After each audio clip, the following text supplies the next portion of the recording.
믿지 못하고 감사하지 못하며 불안해하며 살아가는 우리들의 모습을 발견합니다. 어렵고 험한 계절을 지나고 봄이 되면 어김없이 아름다운 꽃과 싱싱한 잎사귀를 내는 나무들처럼 우리가 살아갈 힘과 기쁨이 세월이 지나갈수록 더욱더 영원하신 부활하신 주님에게로 깊이 뿌리 내릴 수 있게 하옵소서. 세상교회를 사랑하시는 주님, 세상 가운데에서 우리들을 이곳으로 부르시고 역대상 29장 10절에서 12절. 다윗이 오는 회중 앞에서 여호와를 송축하여 이르되 우리 조상 이스라엘의 하나님 여호와여, 주는 영원부터 영원까지 송축을 받으시옵소서. 여호와의 위대하심과 권능과 영광과 승리와 위엄이 다 주께 속하였사오니 천지에 있는 것이 다 그의 것이로소이다. 여호와여, 주권도 주께 속하였사오니 주는 높으사 만물의 본이 되심이니이다. 우와, 주가 주께로 말미암고 또 주는 만물의 주가 되사라. 손에 권세와 능력이 있사오니 모든 사람을 크게 하심과 강하게 하심이 주의 손에 있나이다. 아멘.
오늘 주보 보지 마시고 나중에 설교 제목이 뭐였어요? 네? 고난과 소망 이제 좀 이제 헷갈리기 시작하는데 고난과 소망. 그래서 큰 대지로 첫째 뭐 해야 된다? 예? 고난을 겪게 되면은 과거에 은혜 받은 것을 그렇지. 과거에 은혜 받은 것을 돌이켜봐라. 그 다음에 두 번째 자신을 깨끗이 거룩하게 하라. 이상한 소리. 세 번째 성도는 주님을 거룩하게 모시라. 고향을 생각하라. 고난 당할 때 돌아갈 본향을 생각하라. 그게 큰 틀로 세 가지로 나눴는데, 그렇죠? 예. 그러면 거룩하다고 하는 게 뭐예요? 자신을 깨끗이 하라. 그게 자신 깨끗이 하는 건데 어떻게? 예? 상상해서 하지 말고 오늘 설교했던 내용만 얘기하면 돼요. 예? 하나님께 항복할 때. 예, 항복할 때. 전혀 지금 우리 사라 선생님은 저 사람도 지금 무엇을 얘기하고 있는가 저런 설교를 했던가 막 그런 눈치로 나를 쳐다보는데 그래요? 항복하는 거 하고 또 완전히 하나님 앞에 나는 아무것도 할 수 없습니다. 항복하는 거 하고 또 뭐 기억나요? 전혀 아무도 생각이 안 납니까? 하나님의 성품을 닮아가는 거. 네, 성품을 닮아가고 또 뭐가 있습니까?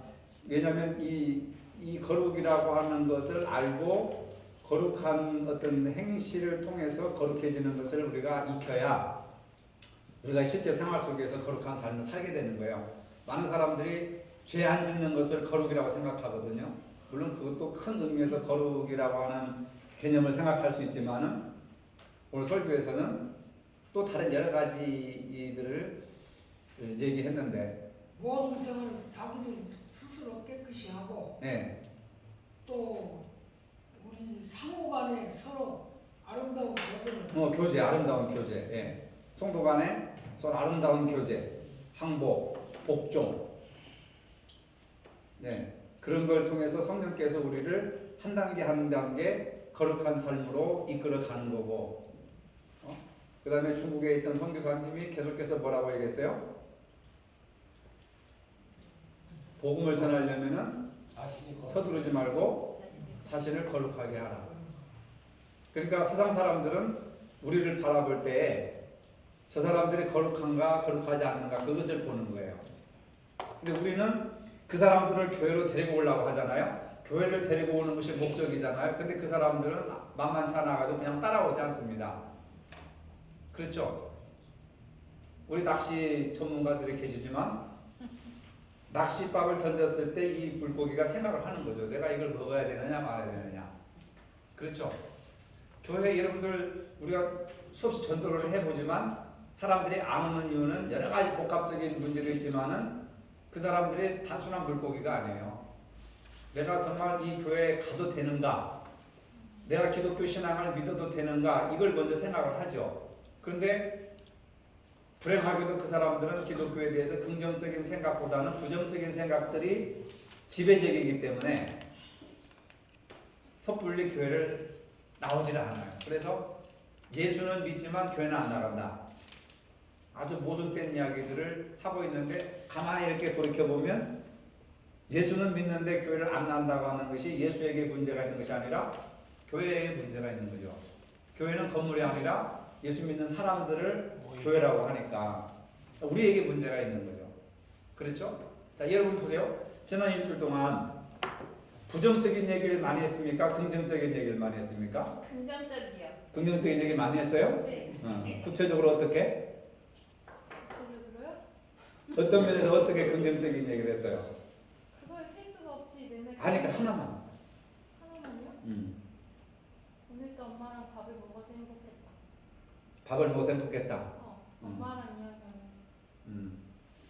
자, 왜 이런 질문을 하느냐면 안 믿는 사람들이 여러분들이 생활할 때 주변에 믿는 사람들하고 더 많이 있어요? 안 믿는 사람들하고 더 많이 있어요? 당연히 안 믿는 사람, 자식, 남편, 주변에 어울리는 사람들이 교인들이 아니면 전부 안 믿는 사람들이잖아요. 근데 우리가 거룩한 삶을 산다고 하는 것은 안 믿는 사람들 속에 살면서 부정적인 얘기를 한다면 그 사람들 생각할 때 교회를 다녀도 소용없네. 교회를 다녀도 우리가 다를 바가 없네. 이렇게 생각을 하니까 그게 아무리 전도지를 많이 주면서 전도를 해도 소용이 없는 거예요. 절망할 수밖에 없고 불평할 수밖에 없는 상황 속에서 긍정적인 얘기를 하고 긍정적인 상황을 이렇게 여러분들이 만들어 나간다면 안 믿는 사람들이 보고 뭘 느끼겠느냐면 믿는 사람들은 뭔가 다르구나. 그렇죠? 믿는 사람들은 뭔가 다르구나. 이게 다르다고 하는 것이 이게 거룩이란 말이에요. 아시겠어요? 다르다고 하는 거. 유대인들처럼 우리는 교회에 나와서 기도를 30분 동안 하고 1시간 동안 하고 너희들은 기도도 안 하고 나는 재물 중에서 소중한 금은보화를 다 바치는 들은 맷돈 하나를 바치고 이것이 다른 것이 아니고 예수님은 이걸 아주 위선이고 기만이라고 책망을 하셨잖아요. 근데 다름이라고 하는 게 뭐냐면 다른 방법으로 살아가는 것. 새로운 삶의 방식을 얘기하는 거예요. 복음이라고 하는 것은 새로운 삶의 방식을 얘기하는 거예요.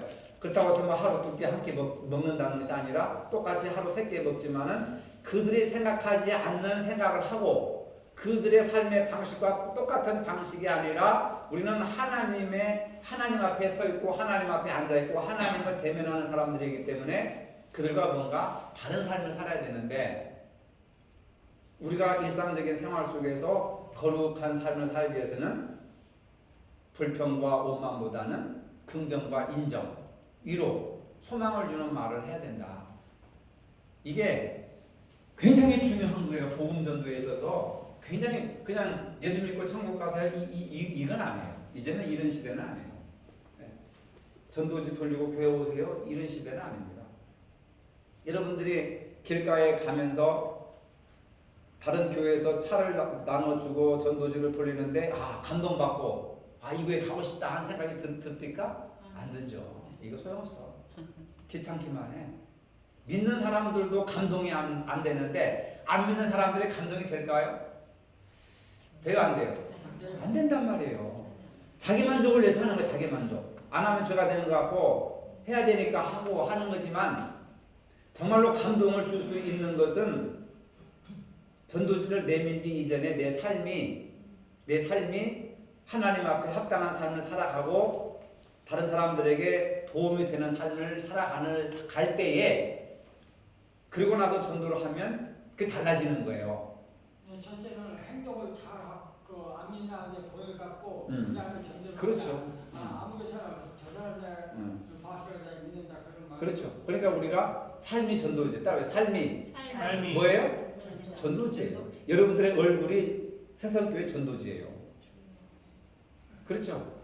그냥 안 믿는 사람들하고 서울 어울려 사람이 그냥 내천자 그리고 인상 팍팍 쓰고 막 뭐 육두문자 쓰고 그게 되겠어요? 안 돼요.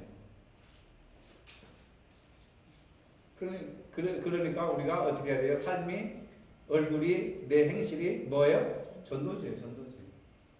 이건 여러분들 우리가 뼈저리게 느껴야 돼요. 뼈저리게. 저도 해가지고 되면 얼마나 좋습니까? 근데 세상 사람들이 단순한 게 아니거든. 이제 잔머리 굴리고 생각이 있는 사람들이고 그렇기 때문에 우리도 전략이라고 하면 좀 무서운 건데 방법을 새롭게 해서 우선은 내가 바르게 해야 된다. 여러분들이 깊은 뿌리를 내려야 돼요.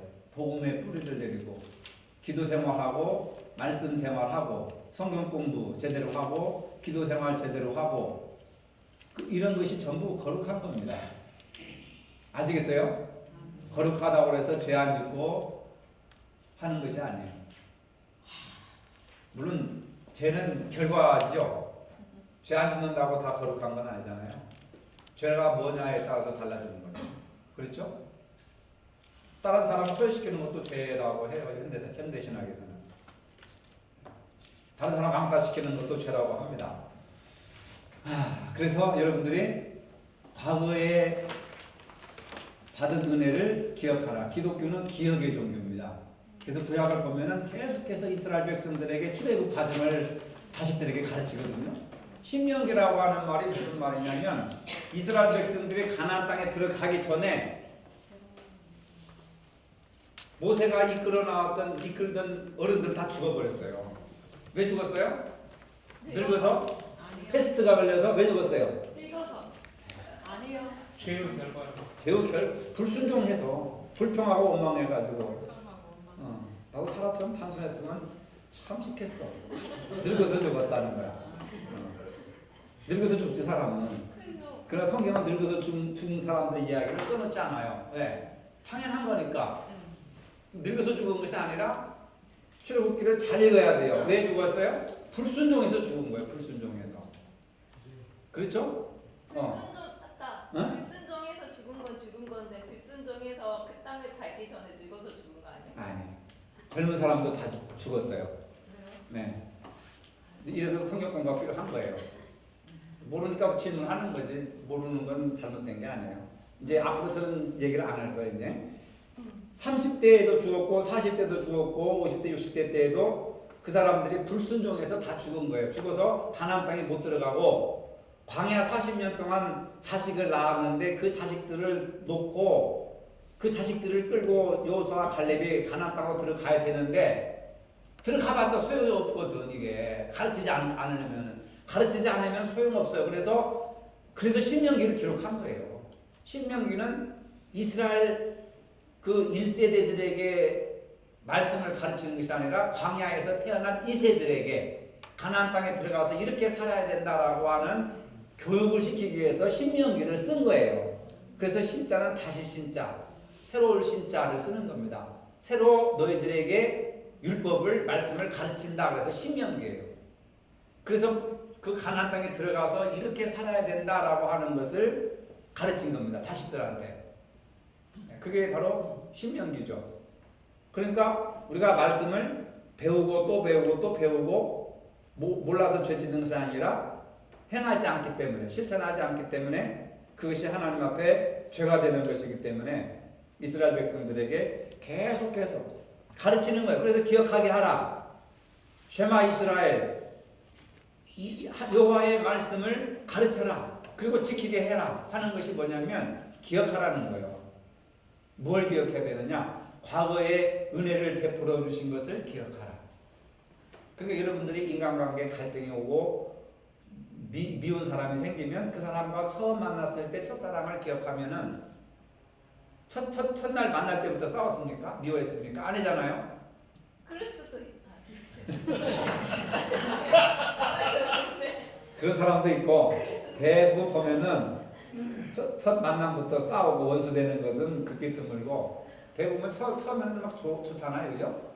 그러다가 미룰 관계가 지나고 권태기가 들어오면 그때 이제 헤어지게 되는 거예요. 보통 그게 2년, 3년, 옛날에 4년, 5년 됐는데 지금은 이제 막 그 세상이 급변하기 때문에 그 시간이 단축돼요. 이제 어떤 사람들은 1년 미룰 관계를 지나다가 2년부터 권태기가 오는 사람도 있고 사람에 따라 약간씩 다르지만 보통 2, 3년에 권태기가 오는 겁니다. 그럴 때 조심해야 되는 거예요. 그러니까 그럴 때마다 뭘 생각해요? 첫사랑을 생각하는 거예요. 처음 만났을 때 설레임과 그 다음에 기쁘고 즐거웠던 그 시절을 회상하는 거예요. 회상. 그게 기억이라고 하는 겁니다. 그래서 성경에도 계속해서 반복해서 하는 거예요. 성경. 구약 읽어보시면은 이스라엘 백성들에게 계속 가르쳐 지키게 하라, 가르쳐 지키게 하라. 그 10계명까지 딱 만들어 놓고 보게 하라, 읽게 하라. 심지어는 네가 안에다가 붙이고 이 팔뚝에다가 붙이고 안전하소나 당신 생각하게 천장에도 문설주에다가도 벽에다가도 다 말씀을 기록해 놓고 들어가든지 나가든지 앉든지 일어서든지 그 말씀을 기억하게 하는 거예요. 그렇지 않으면 인간은 망각의 동물이기 때문에 잊어버리는 거예요. 쉽게. 그렇죠? 그러니까 우리가 뭘 자꾸 봐야 돼요? 성경을 자꾸 읽어야 돼요. 그럴 때일수록 우리가 자신을 깨끗하게 하고 말씀과 기도로 거룩하여지니다 라고 하는 말씀과 기도로 거룩해지고 그 다음에 인생은 어차피 한번 왔다 가는 존재다. 이 땅이 전부가 아니다. 영원한 세상이 있다. 영원한 생명이 있다라고 하는 영원한 하늘나라를 사모하면서 그게 종말론적인 삶이잖아요. 현실의 고통을 극복할 수 있는 거예요. 아시겠습니까? 화무는 11홍이요 달도 참는 기운하니 그게 뭡니까? 인생의 무상함과 평범함을 얘기하는 거예요. 여러분들 요새 산에 가면 들에 가면 막 꽃이 너무 만발하고 이쁘다 하지만 그 꽃은 열흘을 불지 못한다. 곧 떨어진단 말이죠. 철학이라고 하는 것이 꽃이 아름답다라고 하는 것이 아니라 꽃이 떨어진 다음에 뭐가 될까? 이런 걸 생각하는 것이 철학이에요. 이런 걸 생각하는 거. 근데 우리는 꽃을 볼 때 꽃이 아름다움만 보잖아요. 내가 어제 회개 기도를 하나 했는데 무슨 기도를 했냐면 하나님 내가 지금까지 꽃을 보고 나무를 보고 꽃을 볼 때 꽃이 아름다움만 보았습니다. 근데 이제는 꽃이 떨어진 이파리만 남아있는 나무도 꽃이 이게 아름답게 꽃이 아름답다라고 이렇게 감탄하고 경탄할 만한 마음을 가지고 그 나무를 보게 해주세요. 네, 그런 기도를 했거든요. 우리는 지금까지 꽃의 아름다움만 보고 야, 이 나무 참 아름답다. 그리고 꽃이 떨어지면 눈길도 안 좋아. 아예 쳐다보지도 않아. 그렇죠? 근데 이 나무를 볼 때 꽃이 아름다움을 볼 뿐만 아니라 꽃이 떨어졌는데 볼품없는 그 모습도 여전히 보고 경탄하고 아름다움을 가지고 바라볼 수 있는 그런 시각이 필요하다. 우리한테는. 이것을 사람에게 적용해 보면은 그 사람이 돈 있고 명예가 있고 권세가 있다고 해서 우러러보고 아무것도 없다고 가난하고 빈궁하고 못 배웠다고 해서 무시하는 것이 아니라 꽃이 피었을 때도 아름답게 보고 꽃이 피지 않았을 때도 아름답게 보고 훌륭한 사람도 아름답게 보고 비천한 사람도 아름답게 볼 수 있는 시각이 중요하다는 거죠. 예수님이 그랬을까요? 안 그랬을까요? 예수님이 그렇게 했죠. 오히려 예수님은 화려한 사람들을 더 싫어했어요. 바리새인들과 사두개인들과 서기관들하고 맨날 싸운 거야. 근데 문둥이, 뭐 창녀, 뭐 또 뭐 가난한 사람, 헐벗은 사람, 굶주린 사람, 세리 뭐 이런 사람들을 상대로 해가지고 밥을 먹고 음식을 먹고 그 사람들과 친구가 되어준 게 뭐냐면 그 사람들은 꽃이 떨어진 사람들이에요. 별 볼 일 없는 사람들이라. 근데 예수님이 그 꽃이 떨어지고 별 볼 일 없는 사람들 속에 들어가서 꽃이 되어주시고 그들을 꽃으로 만들어주신 거예요. 어때? 꽃 보고 엄청난 사상을 생각을 해냈죠? 그런 걸 생각을 하시란 말이에요. 꽃 보고. 그럼 여러분들 꽃 보시고 뭐 생각해요?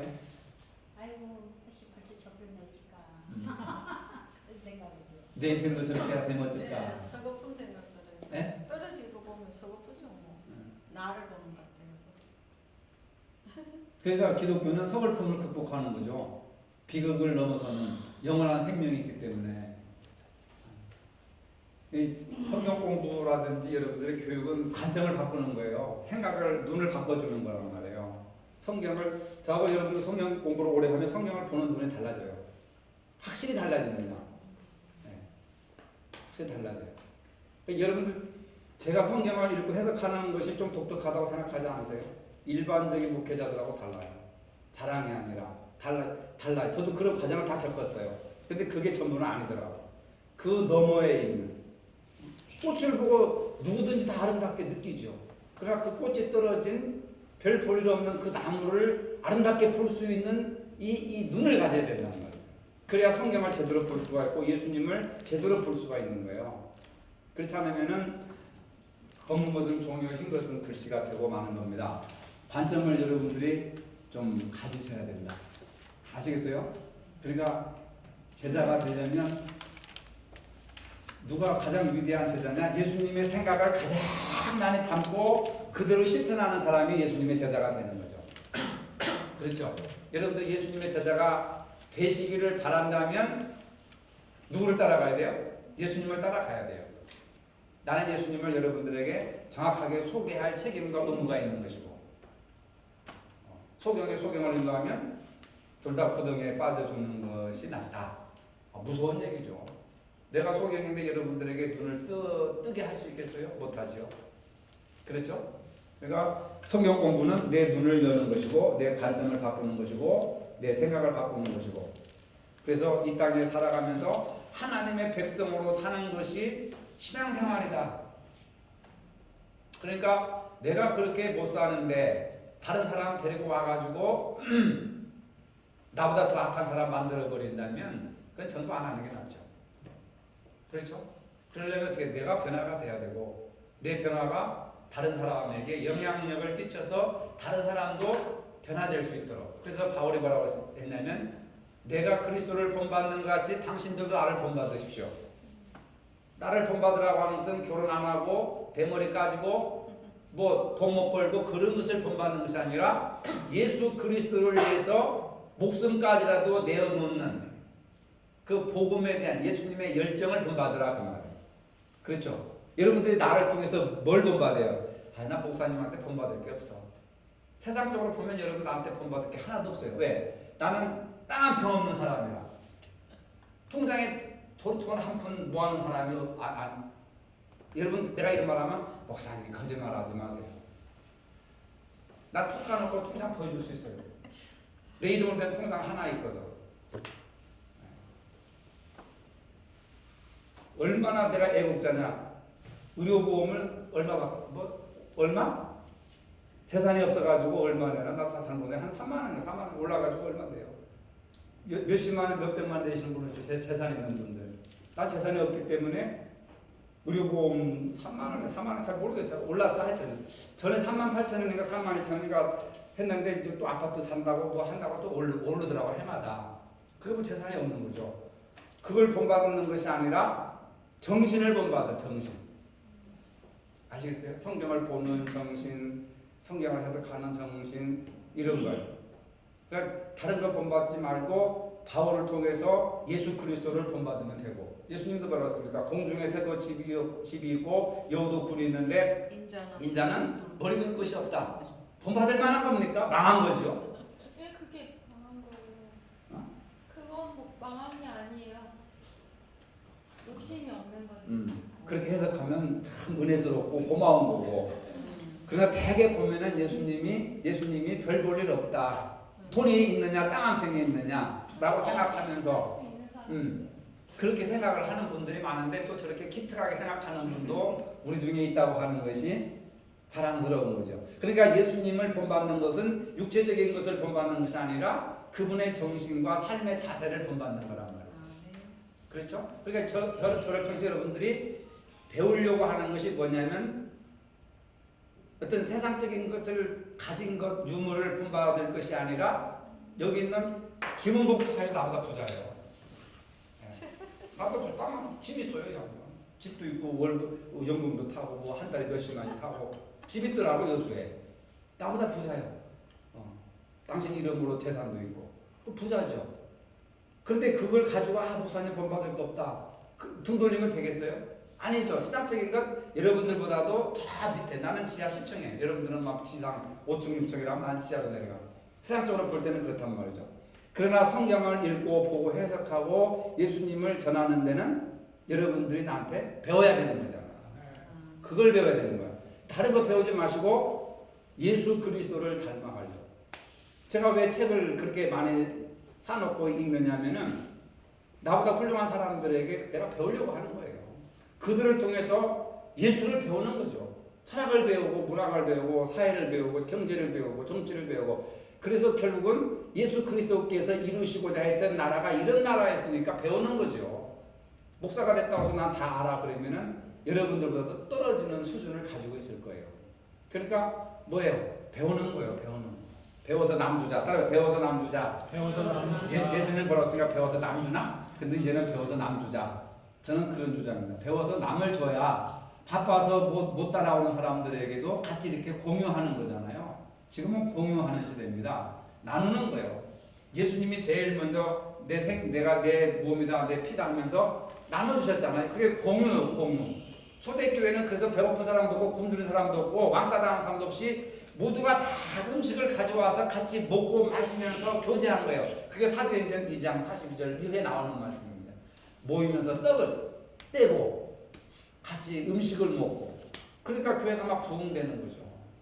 그러니까 내가 뭐 있어야 주지 있어야 나누죠. 그러니까 우리가 뭘 가져야 돼요? 말씀을 가져야 되고 말씀을 내가 가져야 다른 사람에게 줄 수 있는 거죠.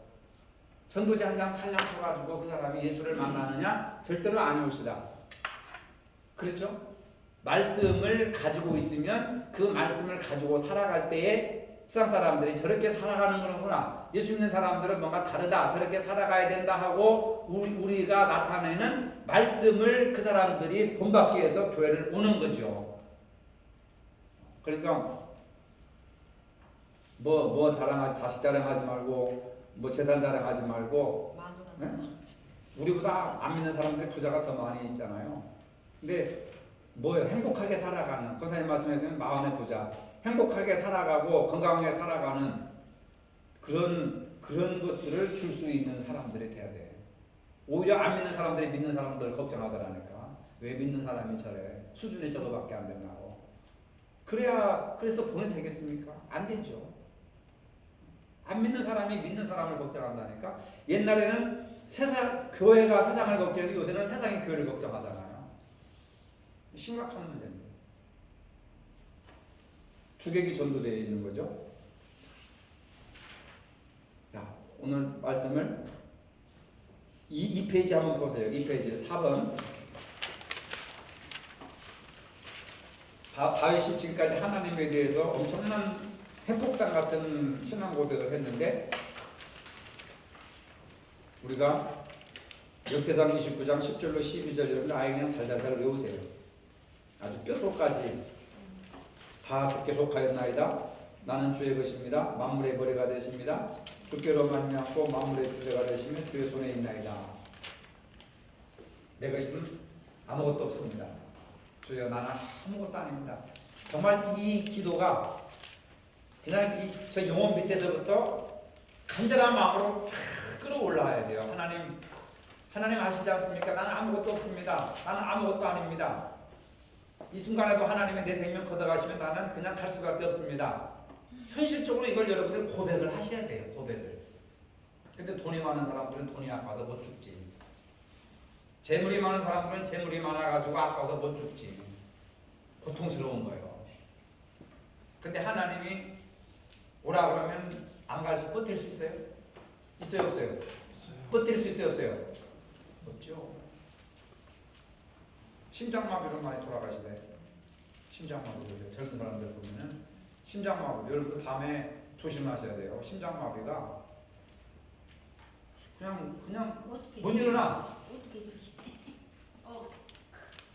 그냥 유산소 운동 많이 하시고 혈액순환을 잘하셔도 몸을 따뜻하게 하시고 스트레스 받지 마시고 과식하지 마시고 급제하지 마시고 굉장히 중요합니다. 이게 그렇다 하더라도 하나님 오늘 밤에 너 와라 그러면은 갈 수밖에 없는 거죠. 그러면 그것이 네 것이 되겠느냐? 성경에 나오잖아요. 그 많은 재물이 네 것이 되겠느냐? 그건 내 속 안에 안 되지. 난 죽어버리니까. 항상 우리는 뭘 생각하면서? 죽음을 생각하면서 살아가야 된다. 죽음을. 앞으로 지금까지 살아온 것보다 살아갈 날이 더 짧아요. 나는. 여러분들은 몰라도. 그렇죠? 그럼 지금까지 대책 없이 아무렇게나 살았더니 앞으로는 이제 좀 더 신중하게 살아야 되지 않느냐. 그렇죠? 하나님을 대면할 텐데 그게 종말론적인 사고방식이라. 그러면 원수 같은 인간도 불쌍히 보여야 안 보여요? 불쌍히 여겨지죠. 불쌍히 여겨지잖아요. 그렇게 변화가 되라 그 말이에요. 변화가 되라. 철조망. 오늘 설교 들었죠? 가시철망. 가시철망 병 들어있는 거. 여러분 가시철망 있어요 없어요? 뭐가 가시철망이에요? 말 못해요? 나는 표현을 모르는 있어요. 있죠? 있어요? 뭐가 가시철망? 자식이 왼수가 무자식이 상팔자. 아프면? 자식이 아프면? 아픔도 아닌데. 그럼 가시철망이라면 자식이 보호하고 싶은 가시철망에 보험도 아니고 그럼. 군대를 향해 날아가지. 가시철망 없어요? 저쪽 동네 저요? 세상에.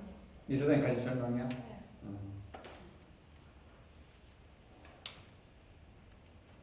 가시철망이 있어요 없어요?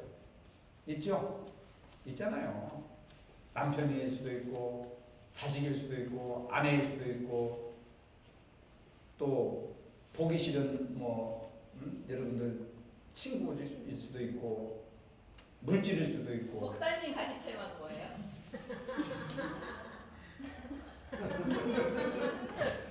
선생님한테 그 단도직입적인 질문을 하면 안 되는 거야. 누구나 다 누구나 있어요. 다 있어요. 나 가시철망 있어요. 내 자신이 가시철망일 수도 있고. 저는 제 자신의 가시철망이에요. 다 있죠. 왜 없습니까? 다 가시철망이지. 그러나 그것만 바라보면은 사람이 미쳐버려. 그렇죠? 나는 물질이 가시철망일 수도 있죠. 또 미래가 가시철망일 수도 있고. 답답하죠. 대책이 없으니까 무대책으로 살아가는 거죠. 그냥. 근데 그 가시철망만 바라보면 사람이 미쳐버리는 거라. 그 너머를 바라보는 거죠. 네. 그때 오늘 점심 때 진서가 나한테 그러대. 그 기만 아닌가요? 왜 기만이라고 생각하냐? 그러니까 자신을 스스로 속이는 것이 기만이죠. 기만일 수도 있어요. 어떻게 보면. 가시철망이 너무 고통스러우니까 그걸 잊어버리려고 하는 거. 네. 잊어버리려고 하는 거. 그렇다고 해서 우리가 가시철망을 부정할 수가 없는 거죠. 긍정을 하지만 그걸 뛰어넘자 이거죠. 거기에 매몰되지 말고 거기에 갇혀 살지 말고 그걸 뛰어넘자 이거잖아요. 이게 신앙인 것이고.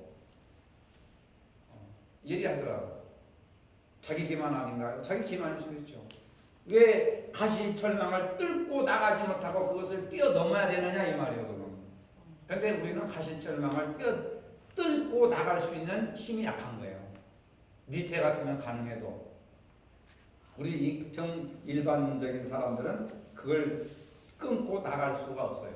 힘들어요. 자식 버릴 수 있어요? 남편 버릴 수 있어요? 마누라 버릴 수 있습니까? 못 버리죠. 못 버리죠. 버릴 수 있는 사람도 있어요. 그러나 못 버립니다. 대개 보면. 그러면 어떻게 해야 돼요? 남편을 바라볼 것이, 지금 현재 남편을 볼 것이 아니라 그 남편 미래를 바라보는 거예요. 현재 자식이 전부가 아니잖아요. 20, 30년 후에 멋있는 모습을 바라보는 거예요. 그렇죠? 그 사람에 대한 희망과 꿈을 갖는 거죠. 그러면 내 마음이 편해지죠. 그렇죠? 내 마음이 편하고 행복하잖아요.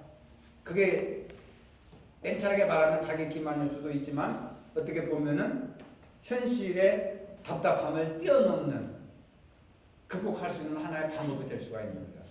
그게 자기가 스스로 그걸 잊고자 하거나 자기의 능력으로 어떻게 한다라고 기만일 수 있지만요. 하나님에 대한 소망으로 우리가 그걸 넘길 수 있다면, 뛰어넘을 수 있다면 그건 자기 기만이 아니에요. 그렇죠. 그런 얘기를 질문을 할 수가 있다고. 그런 것이 기만일 수도 있다고 말을 할 수가 있다고. 근데 남편을 보고 하나님이 어떻게 역사하시나, 자식을 보고 하나님이 어떻게 역사하시나에 대한 긍정적인 어떤 희망을 보자는 거죠. 지금 남편 때문에 죽겠어, 마누라 때문에 죽겠어, 자식 때문에 죽겠어 하고 머리를 쌓은 사람이 얼마나 많고, 부부싸움 해가지고 이혼한 사람들이 얼마나 많아요. 근데 하나님은 항상 나와 함께 계셔요. 근데 그게 왜 문제가 되는지 잘 모르겠어요. 미래를 왜 생각해야 되는지도 저는 잘 모르겠어요. 하나님이 나와 함께 계시는데 하나님이 그럼 나한테 안 좋은 미래를 주시겠어요? 하나님을 믿지 않는 거 아니에요, 그것은. 그러면 아빠에 대해서 아빠가 늘 신앙생활을 안 하시고 저를 더 열심히 하시고 제사를 더 열심히 모시는데 언젠가는 하나님께서 아빠에 대해서 역사하셔서 아빠도 기독교 신앙을 갖게 되지 않을까라고 하는 그 희망을 갖자는 거죠. 저는 단순해서 그런 것까지 생각을 못해요. 그런 생각을 하라는 거죠. 아빠를 미워하고 원망할 것이 아니라. 네, 아빠를 미워하고 원망하진 않아요. 그건 하나님이 가르치시는 게 아니니까. 근데 아빠의 미래를 책임져 주시는 것도 하나님이지 제가 아니란 말이에요. 근데 그런 그것이 하나님에 대한 희망. 그걸 얘기하는 거예요 지금.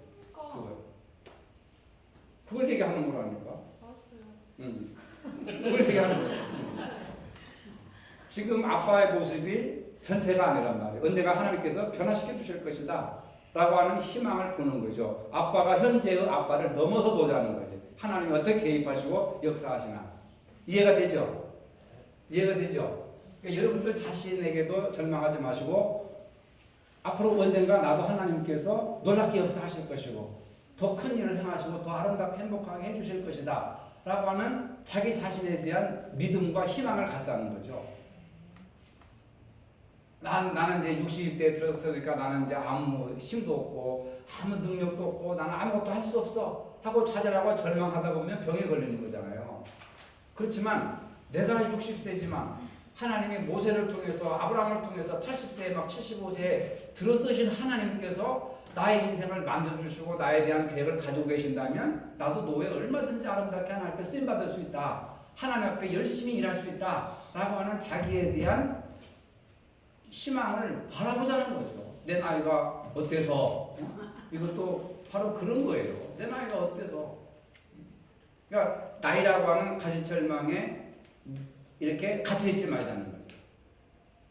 그러니까 기독교 신앙 자체가 분명히 자기 자신에 대해서 그러니까 자기 자신을 보고 자기 자신에 대해서 실망하고 그럼으로써 하나님을 바라보는 거고 거기서 하나님에서 소망을 바라보는 거고 그런 과정 중에 내가 변화되어 가는 거잖아요. 그렇죠. 네, 근데 내 자신에 대해서는 절망할지언정 하나님에 대해서는 절망하지 않는 거예요. 그렇죠. 하나님, 그러니까 그 믿음이라는 게 가장 중요한 게요. 정말 견딜 수 없는 순간에도, 그러니까 하나님과 나는 손을 이렇게 잡고 있는 게 아니라 이렇게 잡고 있다고 어떤 분이 설명을 하시더라고요. 그래서 내가 이 손을 놓더라도 하나님이 나를 잡고 있는 손을 놓치지 않는 것이라고. 근데 너무너무 절망이 깊어지면 그걸 잊어버려요.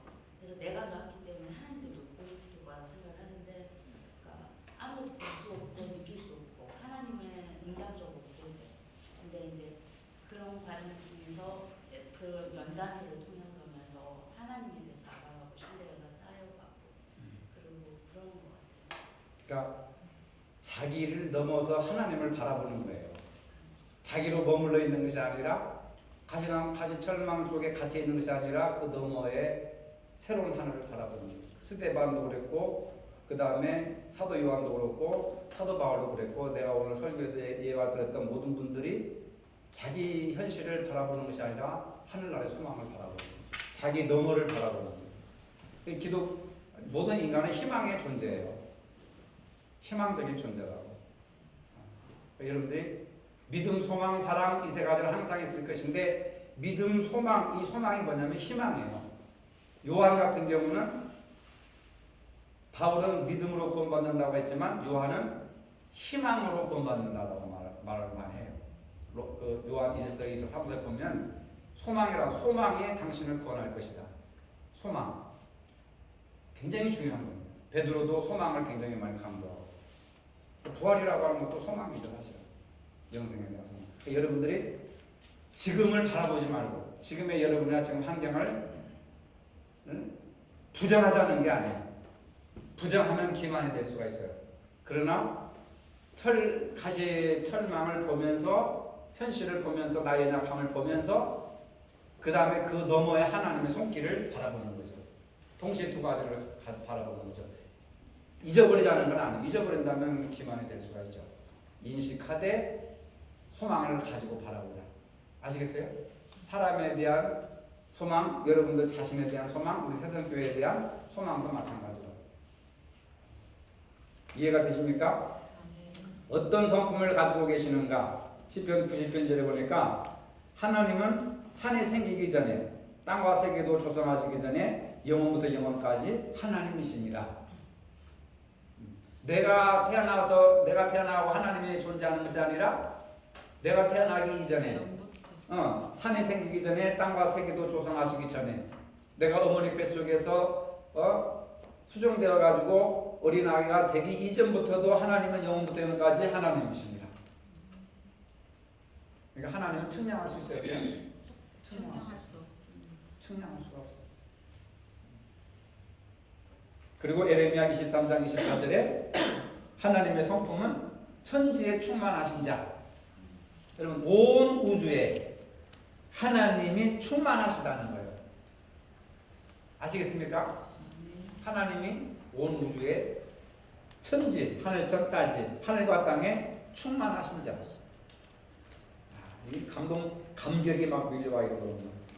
야, 에레미야 선지자가 이런 생각을 했었다니. 지금부터 한 3,000년 전에 누가 가르쳐준 것도 아니에요. 그때는 무슨 학교가 있었습니까? 춘전 독학해가지고 야, 한 천지에 충만하신 자. 그 다음에 에레미야 32장 27절에 모든 육체의 하나님, 모든 인간의 하나님, 우리의 하나님, 나의 하나님, 따라가서 나의 하나님, 엘리야의 하나님, 또 아브라함의 하나님, 엘리야의 하나님, 야곱의 하나님. 이 얘기는 하나님은 살아계신 하나님이고 그들만의 하나님이 아니라 나의 하나님. 이게 중요한 거죠. 아브라함의 하나님이 어때서? 야곱의 하나님이 그래서 어쨌다는 거야. 이스라엘의 하나님이 그래서 어쨌다는 거야. 할 말이 없죠. 그러나 뭐예요? 나의 하나님. 나의 하나님. 나의 하나님이라고 고백하면 어떻게 해야 됩니까? 내가 오늘 무엇을 해야 되겠습니까? 내가 어떻게 해야 되겠습니까? 물어야 되는 거죠. 여러분 그런 물음을 자꾸 물어보세요. 답답할 때 있죠. 어느 집사님은 내 앞에서 답답하니까 무슨 누구한테 꿈 해몽하는 사람한테 전화하래. 이런 꿈을 누가 꿨다는데 어떻게 해몽할 것이냐고. 깜짝 놀랐습니다. 속으로. 전담 꿈 해몽하는 역술인들이 있더라고. 믿는 사람들이. 그러면 안 돼요. 누구한테 물어야 돼요? 이런 얘기하면 또 그 사람이 누굴까 하고 그 음악 찾아가 또 이렇게 누굴까? 그 사람이 누굴까? 이런 아무 소용 없어요. 뭐 하라는 거예요? 하나님 앞에 기도를 가지고 나의 하나님 물어야죠. 여러분 꿈꾸죠? 이춘숙 집사님 꿈 꿔요 안 꿔요? 꿈은 어떻게 해요? 누구한테 오늘의 운세 찾아봅니까? 인터넷 내가 딱 진짜 알았어. 아니요, 우리 엄마 그거 있어. 뭐? 우리 엄마 귀신같이 만든 거. 그거 보고 저기 오늘의 운세 풀어? 아니요, 그 아까 이 능력 중에 그 있잖아요. 꿈꾸는 그 능력. 해몽의 능력 있다고? 네, 있어요. 옛날에 오늘의 운세로 갔다잖아. 있어 진짜로. 열심히. 자 보세요, 목사님. 많은 사람들이 오늘의 운세를 봐요. 그렇죠? 오늘의 운세를 봐야 안 봐요? 안 봐요. 보는 사람이 있어요. 믿는 사람들 중에서. 궁금해서 오늘의 운세 보는 거예요? 아니 그 해모. 그 책 있어요? 시험 보러 갔을 때 돼지 큰 하얀 돼지가 마개가 딱 있었어요. 근데 갑자기 호랑이가 나타나가지고 딱 달려오는데 경기장에 가면 제가 있었거든요. 경기를 하고 있는데 호랑이 들어온다고 사람들이 막 닫히라는 거예요. 갖고는 호랑이하고 둘이 마주쳐갖고 내가 먼저 물을 닫혔는데 내가 그의 시험 떨어졌잖아. 나는 지금 합격해서 지금 꿈꾸는 줄 알았어. 합격 꿈인 줄 알았어. 그래갖고 떨어진 거야? 그래서 돼지가 두 마리가 해야 되잖아요. 돼지를 두 마리 큰 거 봤은 게 합격했을 거라 했는데 떨어져 버렸어요. 두 마리는 2년째 되는데 합격할 거다. 돼지 나한테 물어봐야지. 두 그러면. 마리가 돼지 마리 하나까지 다 바꾸고 두 마리면 2년이면 여러분들이 혹시라도 꿈 꾸는데 영 해석이 안 나면 나한테 전화하세요.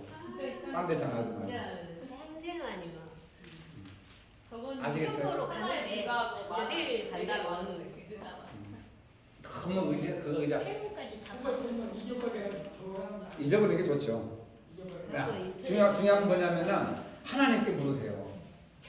하나님이 이렇게 얄궂은 꿈을 꿨는데 도대체 무슨 뜻입니까? 하고 오랫동안 기도하면 깨달음이 오고 아니면 성경을 통해서 깨달음이 와요. 스스로에게. 절대로 우리가 생각하지 못한 것들을 꾸게 하지 않고 만약에 아무 뜻도 없으면 그 개꿈이고 그러니까 꿈 꿨다고 해서 누구한테 전화하고 해놓은 그런 거 하지 마. 그건 미신이에요. 네, 미신이요. 하나님이 좋아하시는 게 아니에요. 모든 육체의 하나님 은사와 온전한 선물이 다 빛들의 아버지께로부터 오나니 하나님은 우리의 마음보다 크시고 모든 것을 아신다. 여러분 아시죠? 영원한 사랑으로 너를 사랑하기에 인자함으로 너를 이끌었다 했노라. 우리와 관계를 맺으시는 하나님 악에서 떠나 선을 행하라. 악의 자손은 끊어지리라. 선하게 살고 착하게 살고 진실하게 살아라. 마지막에 8번 하나님께 드리는 예배는 어떤 성격의 것인가? 하나님께 드리는 예배는 노래하고 찬양하고 즐거이 부르고 감사하면서 하나님 앞에 예배를 드려야 되지 꼭 초상집에 가서 무슨 그렇게 하는 것보다도 하나님은 여러분들이 행복하고 즐겁게 감사함으로 예배 드리는 것을 원하시는 거예요. 그래서 노래를 부르고 찬양을 부르고 감사하고 즐겁게 여러분들이 교회 안에서 이런 하나님을 내가 믿는데 이런 하나님 앞에 내가 기도하는데 어찌 기쁘지 않고 어떻게 즐겁지 아니할 수가 있겠는가? 그렇죠? 성경은 예수님이 가는 곳마다 축제예요, 축제. 장사 치러서 나가는 집에서도 아들을 살려주니까 축제가 되고, 그렇죠? 나사로의 자식도 살려내고, 나인성 과부의 자식도 살려내고, 그 다음에 또 나사로도 살려내고.